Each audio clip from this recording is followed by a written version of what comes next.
For those who want a less adventurous experience, trips to other villages are arranged from the resorts. Everything is organised to be as unobtrusive as possible. Members of this soap-making cooperative in the village of Bantalynok welcome such visitors. Incredibly, it's just 3 years since the first European tourist came here. Normally we stay in Phuket, in the Marriott, but today we came here to watch the village. We just came with a travel agency just to see how the people here rebuilt their village after the tsunami and how they live here and work around here. Here you can really interact with the people. I think you really see the country when you know the people and can talk to them and see them in their houses where they live. You can interact with the local people here and not just the workers at the hotel or something like that. It's a whole different experience. When people go into the village, they might just go in for the day, they might go just in for a night, but having Westerners go into the village and asking about their way of life, being interested in their way of life, is giving people a sense of pride. And there are also opportunities for longer-term work in the communities here. I started with Andaman Discoveries September 2008. Initially I started as a volunteer English teacher, teaching Thai children. As the role developed and the role actually came to an end, I decided that I would really like to stay in Thailand and use my time here in developing programs that's ultimately going to help the communities around and make my time here worthwhile. Thank you. Bye-bye. Bye-bye. Volunteer teachers typically stay for a month, but some find it so rewarding they want to stay longer. Tomorrow is Saturday. I start at 9 o'clock in the morning and I go over to the nursery and I sort of help out there. It's like your normal sort of preschool. And then I come over here and I teach each of the classes in conversational English. It's giving back. I've been to Thailand many times and I've enjoyed their culture and their way of life and all that, and now it's about time I started giving back to them. They need an education, and if I can teach them a little bit of English and that helps them a little bit to improve their life just a little bit more, well, you know, like, that makes me happy, you know, yeah. Most of the damage wreaked by the tsunami has been repaired, but the threat to a traditional way of life from mass tourism is ever present.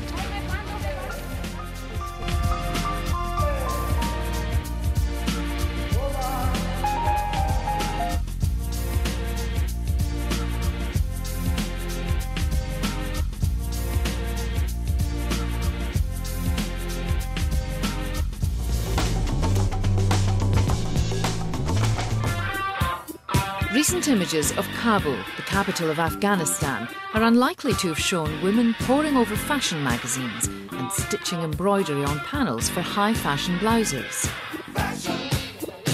The New York celebrity makeup artist Mateen Maulawizada has arrived from the US bearing designs commissioned by a niche market fashion house. Afghan women who work here are about to embroider avant-garde pieces for New York Fashion Week.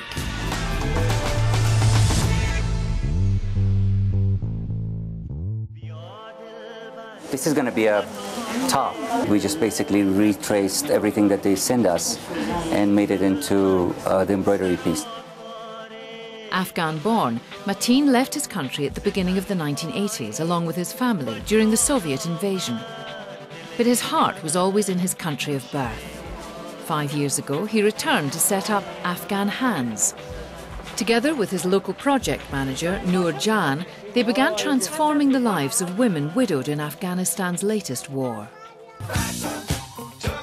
The project began with traditional designs, but Mateen saw an opportunity to aim higher than the regular handicraft market.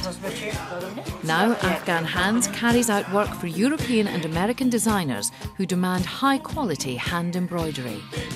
The first time I brought them in, they were shocked at the sheerness of these things, and they asked me what it was for. I said, this is a top. And they said, but you could see the entire body through it. I'm like, well, that's the beauty of it. So they were shaking their heads. They're just like, these Americans, I don't know what they want. This commission is a line called Jolibe. It's a couture type of line. These are basically splashes of coffee that they're going to embroider over, and then the rest are designed by hand. I think it's going to look ugly to have irregular shapes like this. So it's a very abstract piece, and she was concerned that it was going to be really ugly to have stains like that embroidered in very irregular shapes. This stain is much bigger than that stain. It won't look good. The coffee stain should be embroidered with coffee-coloured thread. In New York, at the Jolie Bay show for New York Fashion Week, the designs were a hit. I'm very happy to see Afghanistan taking part in a big international event.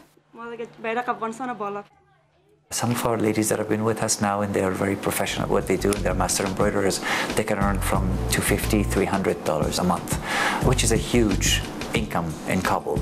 This is equivalent to a college-educated man that works for a foreign company. Each shawl has its own price. I used to do commission work for which I used to get 400 Afghan pounds a shawl. But now I get 1,000 or sometimes 2,000 a shawl. So my income has improved a lot. At a clothes shop in Kabul, Cristina Hernandez thinks Afghan Hands is a model that could improve the lives of women and the prosperity of the country. There are just not enough grassroots projects like this that focus on women, and Afghanistan will not become a prosperous nation until we put our eyes on women and support them to get up and work, get an education. My idea was basically to help rebuild their self-confidence and make sure that they were assets instead of liability to their families. When I first meet women in the project, I meet them with their burqas on, so they don't show me their faces. And very slowly, I become part of a family, and they trust us and they trust me. They smile a little bit. And then the ones that have been with us for 4 or 5 years, they're laughing, they crack jokes. They threaten that they will find a wife for me if I don't get married by the time I come back next time. So these are the things that I never really expected to see from these women, because when I met them, a smile just doesn't even exist. They were just completely, like broken dolls.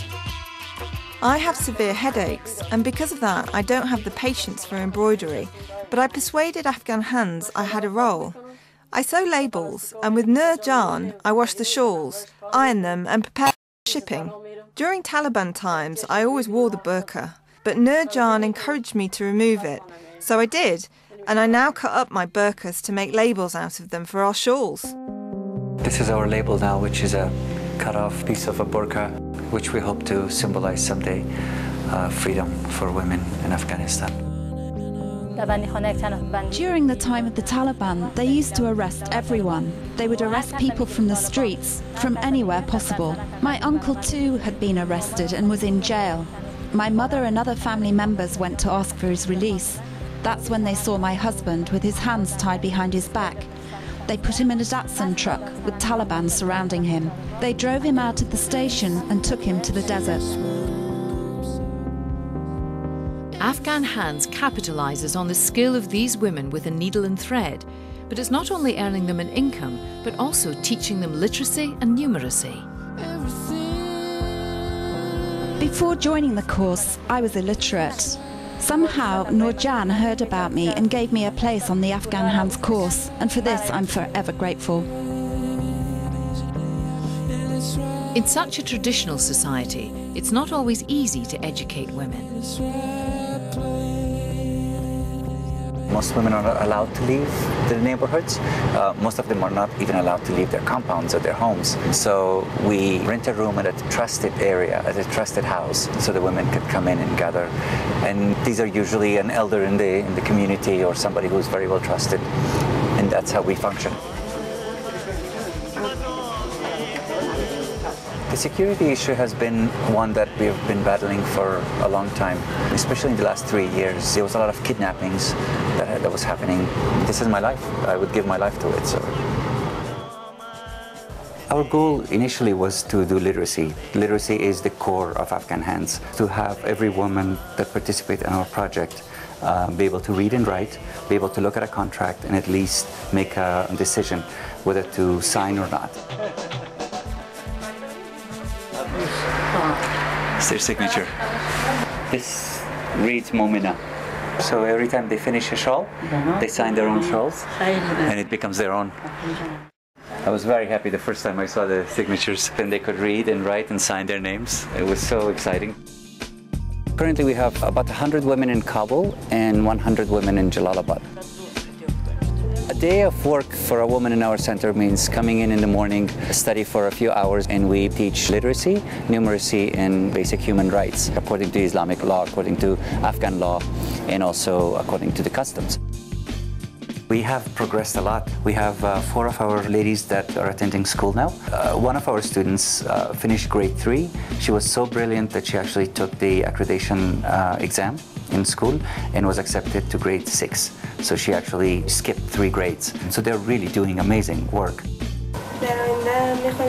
I want to be a television journalist and to tell the world the truth about Afghanistan and Afghan people. That's my ambition. Confidence comes not only with education, but also I'm pretty sure that it's because they earn their own money. They don't get handouts. They become good financial assets to their families.